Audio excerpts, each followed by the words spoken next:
Doctor ইউনূসের কিন্তু দল করা অনেক দিনের খায়েশ। উনি আগেও একবার ট্রাই করেছিলেন, হয় নাই, এবার একটা সুযোগ পাইছে। আমি তো অন্যভাবে বলি, এটা ডক্টর ইউনূসের দল, এটা ডক্টর ইউনূসের দল। ডক্টর ইউনূস তো নিজেই বলেছেন একটা ইন্টারভিউয়ে, উনি স্টুডেন্টদেরকে দল করতে বলেছেন। এই ছাত্ররা দল করতে চায় নাই, উনি বলেছেন তোমরা দল করো। বলেছেন না? বলেছেন তো।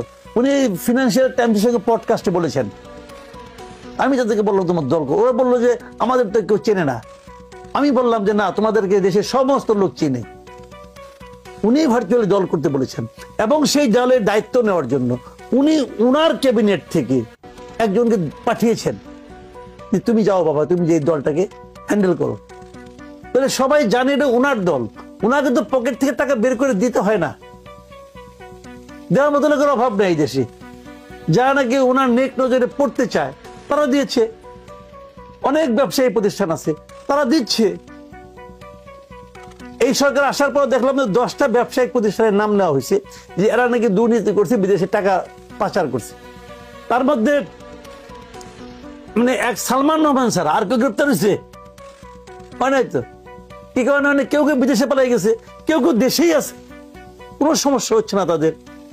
বড় অঙ্কের চাঁদা নিয়ে মধ্যে পাঠাই দিচ্ছে জায়গা মতো, হয়ে যাচ্ছে কাজ, হয়ে যাচ্ছে কাজ। 2 লাখ লোকের একটা সমাবেশ করবে রে ভাই, এটা মামার বাড়ির আবদার না যে মামার বাড়িতে 10 জন বন্ধু নিয়ে গেলাম, মামা একটা খাসি জবাই করে আমাদের খাওয়াই দিল, মামা খুব আদর করে। এটা ওই জিনিস না। টাকাটা কোত্থেকে আসে? টাকা কি ভূতে জোগায়? টাকা ভূতে জোগায় না, টাকা আসমানি উপায়ে আসে না ভাই। আসমানি উপায়ে টাকা আসলে আমাদের নবীজি খেজুর খেয়ে রোজা রাখতো না, আল্লাহ তাআলা কিছু টাকা পাঠাই দিত। তার তো আমাদের নবী তো আল্লাহর বন্ধু ছিলেন, তারা কষ্ট দিল কেন? আসমানি উপায়ে ওহি আসে, টাকা আসে না। যদি টাকাটা কোন দিক দিয়ে আসছে এটা ভাবেন, হিসাব সিম্পল। তারা বলুক কোথেকে টাকা আসছে, কার কার কাছ থেকে টাকা আসছে বলুক। রূপায়ণ টাওয়ারে বিশাল অফিস বানাইছে, আমি বহুবার প্রশ্ন করছি, স্যার বলুক কোথেকে টাকা এই অফিসে ভাড়া দেয়। আমাদের আগের যোগাযোগ মন্ত্রী ছিল ওবায়দুল কাদের সাহেব, উনি রোলেক্স ঘড়ি, আরো দামি দামি ঘড়ি পড়তেন, ফিলিপ্পা থেকে ঘড়ি পড়তেন। উনি এক একটা ঘড়ির দাম 32 লাখ 33 লাখ টাকা। উনি বলতেন উনার বন্ধুরা নাকি উনাকে গিফট করছে। করছে তো, আপনারা কেউ গিফট করে এরকম? আমার করে? আমাদের তো করে না। আজকে মন্ত্রী হলে কালকে সবাই করবে, কারণ তার কাছে কিছু পাওয়ার সম্ভাবনা আছে। আপনার আমার কাছে কিছু পাওয়ার সম্ভাবনা নাই, কেউ গিফট করবে না ভাই, এটাই রিয়েলিটি। তো ওনাদেরকে গিফট করে কেন? কিছু পাওয়ার সম্ভাবনা তৈরি হয়েছে, এবং ওনারা এখনো কিছু পাইয়ে দিতে পারে। ওনার বাসায় পুলিশ যাওয়া ফিরাতে পারে, পারে না? পারে তো।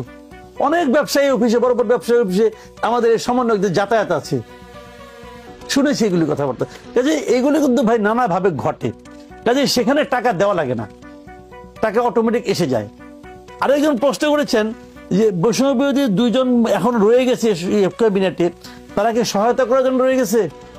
উনি একদম ঠিক পয়েন্টে ধরেছেন, আমিও ওনার সঙ্গে একমত। আমি এভাবেই মনে করি। 2 জনের একজন আছে কোথায়? এলজিআইডি মিনিস্ট্রির, মানে মিনিস্ট্রির আসলে সবচেয়ে গুরুত্বপূর্ণ মিনিস্ট্রি এলজিআইডি মিনিস্ট্রি, কারণ স্থানীয় সরকারটা সে নিয়ন্ত্রণ করে।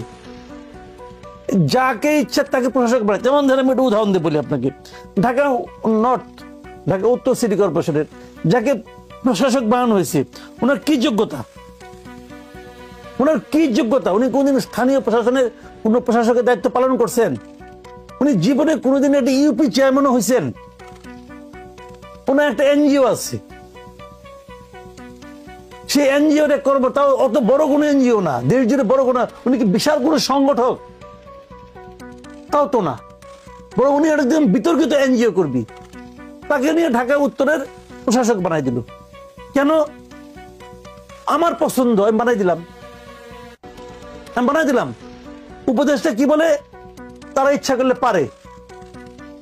কোথায় পাইছেন আপনি ইচ্ছা করলে পারেন? যে কোথায়, কোন কাগজে লেখা? তার পাশের থেকে বসে দেখলাম ইন্টারভিউ, এক প্রেস কনফারেন্সে তার পাশে বসে সচিব বলতেছে আমরা ইচ্ছা করলে পারি।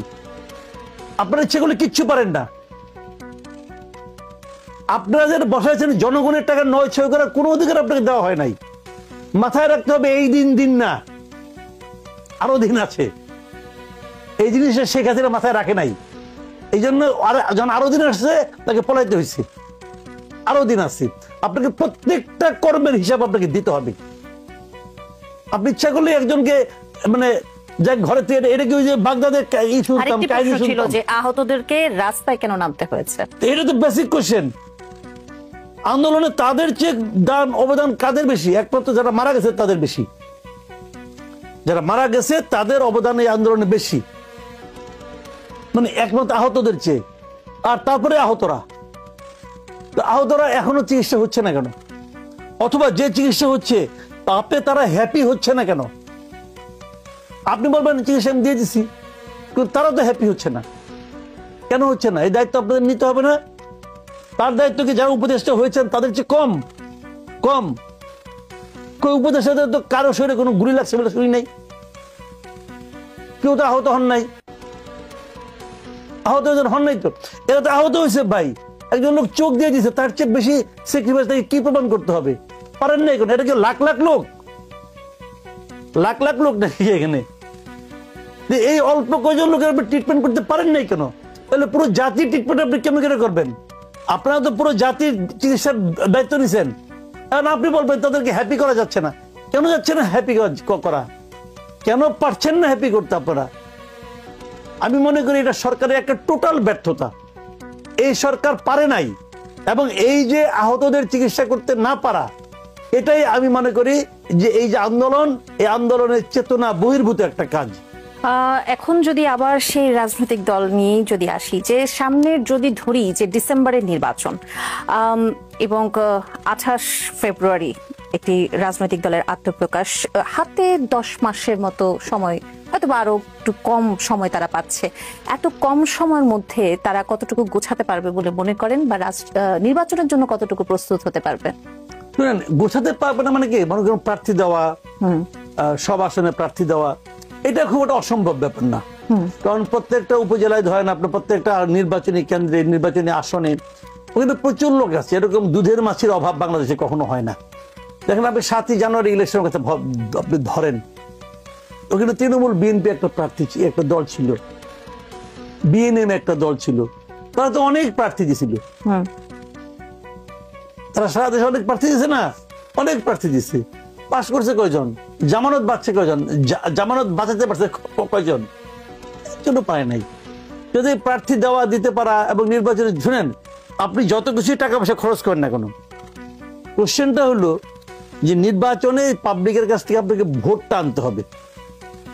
যদি নির্বাচনে আপনি কোনো ধরনের ইঞ্জিনিয়ারিং না করেন, যদি নির্বাচনটা অবাধ এবং সুষ্ঠু হয়, যদি জনগণ তার স্বাধীনভাবে ভোটাধিকার প্রয়োগ করতে পারে, যদি এই প্রয়োগকৃত ভোটগুলোকে সঠিকভাবে গোনা হয়, বিচারে আনা হয়, ফলাফল প্রকার যদি অবাধ হয়, সুষ্ঠু হয়, তাহলে দেখবেন এদের স্ট্রেংথ কি। আমি এদের স্ট্রেংথ নিয়ে খুব একটা আশাবাদী না, খুব একটা আশাবাদী না। আমার মনে হয় এদের পরিণতি ওই তৃণমূল বিএনপি, বিএনএম এদের মতোই হবে। আমার মনে হয় না তারা খুব বেশি 2-1টা আসন পাবে কিনা, আমার সন্দেহ। এবার যদি একটু বিএনপি বর্ধিত সভার একটু প্রশ্ন যদি রাখি, যে একদম অর্ধযুগেরও বেশি সময় পর কিন্তু বর্ধিত সভা করলো বিএনপি, এবং বেগম খালেদা জিয়া অনেকটা ফুরফুরে কিন্তু ভার্চুয়ালি তিনি যুক্ত হয়েছেন এবং ঐক্যের ডাক দিয়েছেন। মোটামুটি সবাই কিন্তু ঐক্যের কথা বলছে। এই ঐক্যটা কি আসলে সম্ভব হবে কিনা, বা আজকের বর্ধিত সভা কেমন, যতটুকু খবর আমরা জানতে পেরেছি ততটুকুতে আপনার কেমন মনে হচ্ছে, কতটুকু উজ্জীবিত করবে? না, বর্ধিত সভা তো ভালো। এটা তো অনেকদিন পরে হলো বিএনপির কোন রাজনৈতিক মানে এটা কি বলবো, রাজনৈতিক বর্ধিত সভা। এটা তো খুবই ভালো। সমস্ত দলের নেতা কর্মীরা এখানে একত্রিত হয়েছেন এবং তারা এটার প্রতি নজর রাখছেন। ভার্চুয়ালি সভাপতি এবং ভারপ্রাপ্ত চেয়ারম্যান দুইজনই, চেয়ারম্যান এবং ভারপ্রাপ্ত চেয়ারম্যান দুইজনই এখানে উপস্থিত ছিলেন। খালেদা জিয়া অনেকদিন পরে একটা পলিটিক্যাল বক্তব্য দিলেন। এই সবগুলোতে ইতিবাচক, এবং এগুলি দলের যে মনোবল, সেই মনোবলকে চাঙ্গা করবে, কোনো সন্দেহ নাই। এবং তাদের যে জাতীয় ঐক্যের ডাক দেওয়াটা, এই ঐক্যের ডাক দেওয়া সত্ত্বেও তাদের আর কিছু করার না, তার জাতীয় ঐক্যের কথা শুরু থেকেই বলতেছে। এগুলো তো সবই পজিটিভ ব্যাপার আমি মনে করি। এবং আমি মনে করি যে এই ধরনের রাজনৈতিক কর্মকাণ্ড যত বেশি চলবে, তত আমাদের দেশের পলিটিক্যাল এনভায়রনমেন্ট ভালো হবে, মানুষ সচেতন হবে, মানুষ বুঝবে কি করা যায়। কিন্তু আমি মনে করি এই পাশাপাশি এটাও মনে করি যে জাতীয় ঐক্য এই ধরনের ডাকেই কিন্তু ঐক্য হয়ে যাবে তা কিন্তু নয়। যেমন এই সরকার মানে আগের সরকার পতনের পর, আওয়ামী লীগ সরকার পতনের পর আমরা তো জানি যে সারা দেশের প্রত্যন্ত অঞ্চলে মাঠ পর্যায়ে যতগুলো জায়গায় আওয়ামী লীগের চাঁদাবাজি চলতো, যে যে পকেটে, সব চাঁদাবাজি আগের মতোই আছে, খালি ব্যক্তিটা চেঞ্জ হয়ে গেছে। সব চাঁদাবাজি আগের মতোই আছে, কেবল ব্যক্তিটা চেঞ্জ হয়েছে এবং চাঁদাবাজি কোথাও কোথাও রেট বেড়েছে। কে করছে চাঁদাবাজিগুলো এখন? চেঞ্জ হওয়া ব্যক্তিগুলি কে? বিএনপির লোকজন। আপনি যদি রেশিও করেন 90% বিএনপির লোক, 10% হয়তো জামাত অথবা অন্য কেউ। তো এখন বিএনপি ঐক্যের ডাক দিচ্ছে, তো ওইখানে যে চাঁদাবাজি করে আর যে চাঁদা দেয় তাদের মধ্যে ঐক্য আছে? যে লোক চাঁদা দিতে বাধ্য হচ্ছে আর যে লোক তাদের কাছে চাঁদা নিচ্ছে, বিএনপির যে নেতাটা, এই দুজনের মধ্যে ঐক্য আছে কিনা সেটা বলেন। ঐক্যটা আপনি কার মধ্যে করবেন? আপনার নেতা কর্মীকে আপনি নিয়ন্ত্রণ করতে পারতেছেন? আপনি বিচ্ছিন্ন ভাবে দুই একটা জায়গায় যেগুলো সংবাদে আসতেছে সেগুলো শুনে শুনে আপনি কি করছেন? বহিষ্কার করছেন। আপনার কাছে আমি এটা আশা করি নাই। আপনি এটা বহিষ্কার করে কি করবেন? দেশটা অনেক বড়। আজকে কি হতো, আমি আপনাকে সহজ একটা কথা বলি, আজকে কি করা যেত? আজকে যদি সারা দেশে বিএনপি একটা আহ্বান জানাইতো যে সারা দেশে যেখানে যেখানে যে যত চাঁদাবাজি করছে সমস্ত তথ্য তারা একটা ইমেল অ্যাড্রেস দিয়ে দিত, এই তথ্যগুলো আপনারা ইমেলে আমাদের কাছে পাঠান, আমরা সর্বদা অ্যাকশন নিব। এটা করুক বিএনপি। দেখেন কি পরিমাণ মেইল আসে, এখানে সব তথ্য আসবে। আজকের আধুনিক যুগ, ভারপ্রাপ্ত চেয়ারম্যান ইংল্যান্ডে বসে বসে ভার্চুয়ালি মিটিং করে, সে ভার্চুয়ালি এটা আহ্বান করতে পারতো না? করে না কেন? করে না এই কারণে তারাও জানে লোম বাঁচতে গেলে কম্বল উজাড় হয়ে যাবে। দলের বর্ধিত সভায় যুক্ত হয়ে বিএনপির ভারপ্রাপ্ত চেয়ারম্যান তারেক রহমান বলেছেন, সুষ্ঠু নির্বাচন অনুষ্ঠানের জন্য নিরপেক্ষতাই হচ্ছে অন্তর্বর্তী সরকারের সবচেয়ে বড় পুঁজি। কিন্তু সরকারের নিরপেক্ষতা নিয়ে ইতিমধ্যেই জনমনের সন্দেহ, সংশয়ের সৃষ্টি হয়েছে। আসলে সেই সন্দেহের কারণ আপনি দেখছেন কিনা? হ্যাঁ, আমি তো এটা নিয়ে আপনার সাথে একটু আগেও আলাপটা করলাম যে এটা আসলে ডক্টর ইউনূসের সরকার হচ্ছে। ডক্টর ইউনূসের কিন্তু দল করা অনেক দিনের খায়েশ, উনি আগেও একবার ট্রাই করেছিলেন, হয় নাই, এবার একটা সুযোগ পাইছে, কেন করবে না? উনি সেই খায়েশ পূরণ করেছেন। উনি যদি এটা করেন, করতে পারেন, কোনো সমস্যা নাই। সেক্ষেত্রে এই সরকারের তত্ত্বাবধানে নির্বাচন হওয়ার তো কোনো বৈধতা থাকে না। আমরা তো সবসময় একটা নির্দলীয় নিরপেক্ষ একটা সরকারের অধীনে নিয়ে নির্বাচন চাই। এই দলটা তো নিরপেক্ষ সরকার নয়, কারণ এই সরকারের একজন উপদেষ্টা হচ্ছে এই দলের প্রধান, এবং এই দলের যে ক্যারেক্টার, এই দলের যে লোকজন, এদেরই মধ্যে দুইজন আবার সরকারের পার্ট হয়ে বসে আছে। নির্বাচনের আগের দিন পর্যন্ত এই দুজনের ভূমিকা কি থাকবে? আপনি বলেন মাহফুজ আলম অথবা সজীব ভুইয়া যিনি আছেন, আসিফ মাহমুদ, তারা কি চাইবে বিএনপি ইলেকশনে জিতুক? তারা চাইবে যে এরা জিতুক, স্টুডেন্টরা জিতুক, জাতীয় নাগরিক পার্টি এরা জিতুক, তারা এটা চাইবে। তাহলে এই দলের প্রতি তাদের এবং ডক্টর ইউনূস যিনি নাকি এই দল করার জন্য উৎসাহ দিয়েছেন, তার এদের কি একটা পক্ষপাত থাকবে না? থাকবে।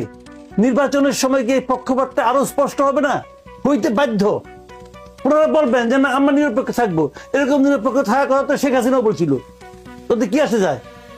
কে কি বললো সেটা ইম্পর্টেন্ট না, ইম্পর্টেন্ট হলো কে কি করলো। এটা বলছে আমি নিরপেক্ষ, কিন্তু আপনি আবার বলতেছেন তোমরা দল করো, তোমরাই সম্ভাবনাময়, তোমরাই করবা। তাহলে আপনি যেটা বলেন তখন তো আপনি নিরপেক্ষ থাকবেন না। এবং আমি মনে করি এই সরকারের, এই ডক্টর ইউনূসের যে সরকার আছে, এই সরকারের এই নির্বাচন অনুষ্ঠানের আয়োজনের কোন রকম নৈতিক অধিকার নাই, কোন রকম নাই। তারা অলরেডি বিতর্কিত হয়ে গেছে এবং নিরপেক্ষতা হারিয়েছে। আমি মনে করি নির্বাচন হওয়া উচিত একটা নিরপেক্ষ তত্ত্বাবধায়ক সরকারের অধীনে, এবং এই সরকার সেই সরকার আর নাই।